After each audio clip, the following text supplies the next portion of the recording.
Old Nalanda और new Nalanda के ऊपर एक बहुत अच्छी नृत्य नाटिका तैयार की जा सकती है। और यहाँ आके अब लगता है कि यहाँ तो बार बार आना है। जो भी वो करते हैं युवा पीढ़ी उसे फॉलो करती है। तो बॉलीवुड के हाथ में बहुत बड़ा एक उनका योगदान हो सकता है अपनी संस्कृति को बनाए रखने में या उसे बिगाड़ने में, पर उस चीज को नजरअंदाज किया जा रहा है। देश के पूर्व प्रधानमंत्री, भारत रत्न, कवि हृदय स्वर्गीय अटल बिहारी वाजपेयी के जन्म शताब्दी वर्ष पर अंतर्राष्ट्रीय पर्यटन स्थल राजगीर में आज मैं अटल रहूंगा कार्यक्रम का आयोजन किया जा रहा है। और इस कार्यक्रम में देश की मशहूर कथक कलाकार भाग लेने के लिए पहुंची हैं। हमारे साथ देश की मशहूर कलाकार पूनम शर्मा जी हैं। बाकी हम बातचीत करेंगे कि आखिर कवि हृदय, भारत रत्न, पूर्व प्रधानमंत्री स्वर्गीय अटल बिहारी वाजपेयी जी के जन्म शताब्दी वर्ष पर अंतर्राष्ट्रीय पर्यटन स्थल राजगीर में आज आपका परफॉर्मेंस होगा। कैसा परफॉर्मेंस रहेगा? ये परफॉर्मेंस अटल जी के, जो हमारे पूर्व प्रधानमंत्री थे और कवि हृदय थे, और उनकी रचनाओं पर आधारित है। हम बहुत ज्यादा रचनाएं नहीं ले पाए हैं, लेकिन हमने उनकी 6 कविताओं के ऊपर नृत्य नाटिका, एक म्यूजिकल प्रिपेयर किया है। और उनकी कविताओं को जो भी वो संदेश देना चाहते थे अपनी कविताओं के माध्यम से, उसे हम नृत्य में प्रस्तुत करेंगे। और उसी से हम ये चाहते हैं कि जो आजकल के, जैसे अब जो भी उसमें नर्तक भाग ले रहे हैं, ऐसे आज की युवा पीढ़ी के थ्रू ये उनके संदेश आगे जनसाधारण तक पहुंचे।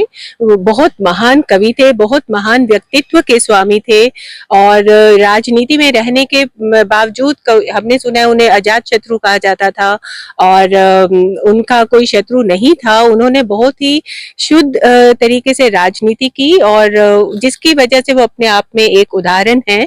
और आजकल के आगे की जनरेशन को उन्हें पढ़ना चाहिए, उन्हें फॉलो करना चाहिए, क्योंकि ऐसे व्यक्तित्व को फॉलो करने से आगे की जो हमारी जनरेशन है उनमें भी एक नव चेतना जागृत होगी। तो उनकी 6 कविताएं हमने ली हैं। एक गीत नया गाता हूँ, और एक है कदम मिलाकर चलना होगा, मौत से ठन गई, और आओ फिर से दिया जलाएं, और एक है हिंदू तन मन। बहुत अच्छी कविताएं हैं, और इनको हमने नृत्य के माध्यम से प्रस्तुत करने का प्रयास किया है। तो देखिए, ये देश की मशहूर कथक कलाकार पूनम शर्मा जी हैं, जो नृत्य के माध्यम से, नाटक के माध्यम से पूरे देश में अटल जी, जो हमारे देश के पूर्व प्रधानमंत्री थे, उनके कविता को ये मूर्त रूप देते हैं। तो अभी आप एक अटल जी की कविता जो सबसे पहले आपने बताया कि आओ मिलकर दिया जलाएं, आओ मिलकर दिया जलाएं। हाँ जी, आओ मिलकर दिया जलाएं। इसमें जो संदेश है, एक्चुअली ये जब मुझे याद है कोरोना के टाइम पे हमारे प्रधानमंत्री जी ने भी एक दिन सब पूरे राष्ट्र से अनुरोध किया था दिया जलाने का, और इस कविता को उस वक्त भी काफी ज्यादा लोगों ने पढ़ा और समझा, क्योंकि अंधेरे में जब भी कहते हैं कि चारों ओर अंधेरा छा रहा है, उस वक्त एक दिए की रोशनी उस अंधेरे को दूर करने में काफी मददगार होती है। तो उसी तरीके से हम लोगों ने ये बताने का प्रयास किया है कि जब मिलकर हम लोग कोई भी अंधेरे से लड़ने का प्रयास करेंगे, जो अटल जी बोलना चाहते हैं इस कविता के माध्यम से, तो हम उस अंधेरे को, या जितने भी अंधेरे के रूप में जो बुराइयां हैं, उनको दूर भगा सकते हैं। तो यही इस कविता के माध्यम से हम बता रहे हैं। और एक उनका काफी वायरल हुआ था कविता मैम, ये गीत नया गाता हूँ, गीत नया गाता हूँ। आज भी टीवी पर बच्चे लोग उनके इस कविता को बहुत सुनते हैं। गीत नया गाता हूँ उनका बहुत एक प्रसिद्ध कविता है, और इसमें जो वो संदेश देना चाहते हैं काल के कपाल पे, या जो भी उनकी कविताएं हैं, उनके एक्चुअली एक एक शब्द में बहुत गूढ़ अर्थ छिपा होता है। तो जितनी भी उनकी कविताएं हैं, गीत नया गाता हूँ या मौत से ठन गई, मुझे बहुत पसंद है। जिस समय वो काफी बीमार थे, उस वक्त उन्होंने वो कविता लिखी थी। तो उन्होंने ये बोला है कि मौत से, मतलब हमें डरने की जरूरत नहीं है। अगर हम लोगों का एक इरादा है, संकल्प शक्ति है, तो हम लोग मौत को भी हरा सकते हैं। और बाकी मौत भी कोई इतनी वो, मतलब हमें उसे एक्सेप्ट करना है जैसे भी आए, लेकिन जितना हमारा जीवन है उतने में हमने खुद को बता के जाना है दुनिया को कि हाँ, हमने क्या काम किया है और हम क्या करके गए हैं दुनिया से। बाकी मृत्यु से डरने या भयभीत होने की चीज नहीं है। और साथ में ये भी बताया गया है कि जो संकल्प शक्ति है, तो मौत भी फिर हारती है, मनुष्य नहीं हारता, मौत हार जाती है। हाँ जी, मौत हार जाती है। पूनम शर्मा जी तो पूरे देश और दुनिया के अलग अलग जगहों पर गए हैं। हाँ जी। बिहार और उसमें भी ये ज्ञान की धरती नालंदा, हाँ, ये तो ज्ञान की धरती है ना? ये राजगीर, हाँ जी। पंच पहाड़ियों की हसीन वादियों में बसा हुआ ये राजगीर है। कैसा लगा? बहुत अच्छा रहा, बहुत अच्छा अनुभव है। और सबसे बड़ी खुशी मुझे ये हुई, यहाँ पे एक तो मैंने देखा है कि यहाँ के जितने भी लोग हैं लिटरेचर के लिए, कविता के, मतलब उनका बहुत ज्यादा नॉलेज है, ये बहुत बड़ी खुशी की बात है। और जो यहाँ पे हम लोगों ने ओल्ड मॉन्यूमेंट नालंदा हमने देखा, नालंदा रुइंस देखे, और फिर न्यू नालंदा हम लोग गए, तो ऐसी जगह पे जहाँ पे इतना ज्यादा हमारे एंशियंट जो एक मानी हुई जगह थी ज्ञान अर्जन के लिए, वो जहाँ पे है, वहाँ पे बहुत स्वाभाविक है कि लोगों का की रुचि ज्ञान में होगी, ज्ञान अर्जन में होगी, ज्ञान अर्जित करना चाहेंगे। और ऐसी जगह पे आके जब मैंने वो ओल्ड रुइंस देखे हैं, जो अवशेष देखे हैं ओल्ड नालंदा के, और फिर मैं न्यू नालंदा भी गई हूँ, और देख के मैं बहुत विस्मित भी हुई हूँ किस तरीके से उन्होंने पुराने उसको फिर से जीवंत किया है, और कितना स्पिरिचुअलिटी के लिए, या कितना हमारे जैसे योगा की वहाँ क्लासेस हो रही हैं, और कितना मतलब वो नालंदा यूनिवर्सिटी कहीं पे किसी पे डिपेंडेंट नहीं है, उनका पानी का और कितनी चीजों का अपना उनका पूरा है, हाँ, व्यवस्था है।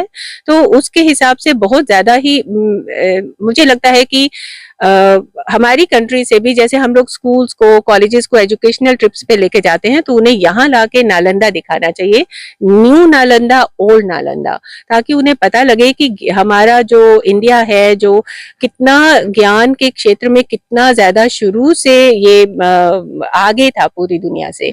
और अब उसको देखने के बाद तो मुझे यही लग रहा है कि ओल्ड नालंदा और न्यू नालंदा के ऊपर एक बहुत अच्छी नृत्य नाटिका तैयार की जा सकती है, जिसमें हम बताएं कि हम ज्ञान के क्षेत्र में कितना आगे थे शुरू से, प्राचीन समय से, और अब उसके विध्वंस के बाद कैसे उसको फिर से हमने रिन्यू किया है, उसमें इतना आगे कार्य हो रहा है, और उसको हम किसी नृत्य नाटिका के माध्यम से हर बच्चे तक पहुंचा सकते हैं, ताकि जिनको इसकी नॉलेज नहीं है उन्हें भी इसके बारे में पता लगे।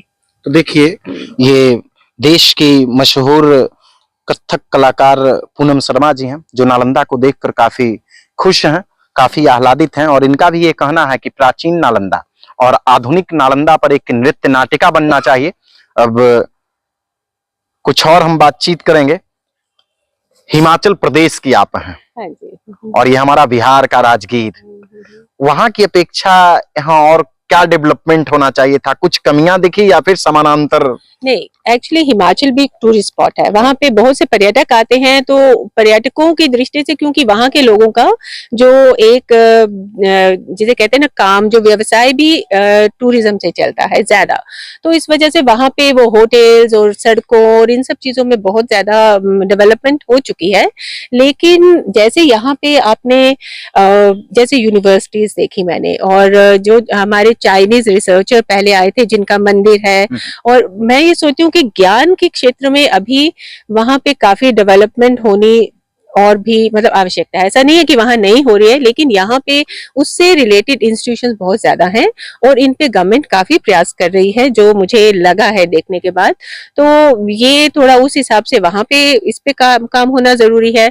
और यहाँ पे थोड़ा सा नेचुरली टूरिस्ट स्पॉट की वजह से जो राजगीर बहुत सुंदर जगह है, बहुत सुंदर है। पटना थोड़ा क्राउडेड है तो वो चीजें थोड़ा, बट अदरवाइज इसकी सराउंडिंग, जैसे जब मैंने पटना के बारे में सुना था तो मुझे आइडिया नहीं था कि जब हम नालंदा जाएंगे या जब हम राजगीर आएंगे तो मुझे इतना सुंदर नेचर का वो एक रूप देखने को मिलेगा, और यहाँ आके अब लगता है कि यहाँ तो बार बार आना है, बार बार आना बार बार आना है। अच्छा, हमारा एक और सवाल है और अंतिम सवाल होगा।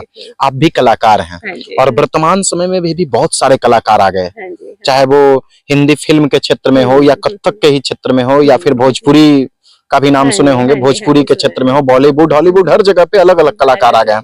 और वर्तमान में जो युवा पीढ़ी है वो कहीं ना कहीं अपने धरोहर और अपने संस्कृति से दूर होते जा रहे हैं। क्या कहिएगा उन बच्चों को? नहीं, वो मैं हमेशा से बोलती आई हूँ, जैसे मेरी अपनी एकेडमी है, स्टूडेंट्स आते हैं जाते हैं, इतने वर्षों से सीख रहे हैं, सीख के जाते हैं। मैं हमेशा बोलती हूँ कि अपनी संस्कृति को फॉलो करो, अपनी संस्कृति को छोड़ के बॉलीवुड के पीछे भागना, विदेशी संस्कृति के क्योंकि विदेशी लोग हमें फॉलो कर रहे हैं। अब आप भी देखते हैं यहाँ नालंदा में कितने योगा के लिए आ रहे हैं, स्पिरिचुअल स्टडी के लिए आ रहे हैं, लेकिन हमारे अपने बच्चे हमारी संस्कृति को छोड़ के उनके पीछे भाग रहे हैं, जो बहुत गलत बात है। और इसमें मैं वैसे काफी हद तक बॉलीवुड, मैं ये नहीं कहती हूँ बुरा है, चलो जो भी है, लेकिन उन्हें थोड़ा सा मूल्यों को दृष्टि में रखते हुए अपनी मूवीज या जो भी बनाते हैं, क्योंकि जो भी वो करते हैं युवा पीढ़ी उसे फॉलो करती है। तो बॉलीवुड के हाथ में बहुत बड़ा एक उनका योगदान हो सकता है अपनी संस्कृति को बनाए रखने में या उसे बिगाड़ने में, पर उस चीज को नजरअंदाज किया जा रहा है। तो हम लोग कलाकार हैं, अब जैसे हमारे जितने भी क्लासिकल डांसर्स हैं, अब मैं कथक डांसर हूँ, भरतनाट्यम डांसर होंगे, जितने भी क्लासिकल आर्ट फॉर्म से जुड़े लोग हैं, उनके हाथ में है कि वो अपनी आगे आने वाली पीढ़ी को कैसे इस चीज से जोड़ के रखें। अब जैसे मैंने गीता रहस्य पे नृत्य नाटिका तैयार की है, तो मुझे पता है हर किसी को शायद बहुत अच्छी नहीं लगेगी, लेकिन हम ये चाहते हैं कि 1 घंटे के समय में जो 18 अध्याय का हमारा गीता है, हम उसको आने वाली पीढ़ी तक पहुंचाएं। हमने कोशिश की है कि हम कम समय में पूरी गीता को और गीता का संदेश क्या है उसको लोगों तक पहुंचाएं। आने वाली पीढ़ी जो यंगस्टर्स उसमें भाग ले रहे हैं, उसको उस पे परफॉर्मेंस कर रहे हैं, उनको कम से कम उन्होंने गीता समझी तो इसी प्रकार हम उसे जहां दिखाएंगे, लोगों को गीता के बारे में कुछ तो पता लगेगा, जो उसे पढ़ते नहीं है या पढ़ते हैं तो सिर्फ धार्मिक ग्रंथ समझ के पढ़ते हैं कि चलो पढ़ा, हाथ जोड़े, हो गया, लेकिन उसको समझने का प्रयास नहीं कर रहे हैं। तो मैं चाहती हूँ कि आने वाली पीढ़ी इसको समझे, और हम लोग कर सकते हैं। बॉलीवुड से मुझे उम्मीद कुछ कम ही है, लेकिन अच्छे लोग भी हैं, अच्छा काम भी हो रहा है, लेकिन बिगाड़ भी रहे हैं, जिसका मुझे दुख है। तो देखिए, ये देश की मशहूर कलाकार पूनम शर्मा जी थे, जिन्हें आप सुन रहे थे। तो अगर आपको इनका वीडियो अच्छा लगता है तो दोस्तों के साथ शेयर कीजिएगा, और आपके मन में क्या कुछ प्रतिक्रिया चल रही है, क्योंकि आज जिस प्रकार से हमारे समाज में लोग आधुनिकता की ओर आगे बढ़ रहे हैं, अपने सभ्यता और संस्कृति को भूल रहे हैं, तो कहीं ना कहीं अपनी सभ्यता और संस्कृति को बचाए रखने के लिए हम लोगों को आगे आना होगा। इसके लिए आप लोग लगातार प्रयास कीजिए, कमेंट बॉक्स में कमेंट जरूर कीजिए। वीडियो देखने के लिए धन्यवाद।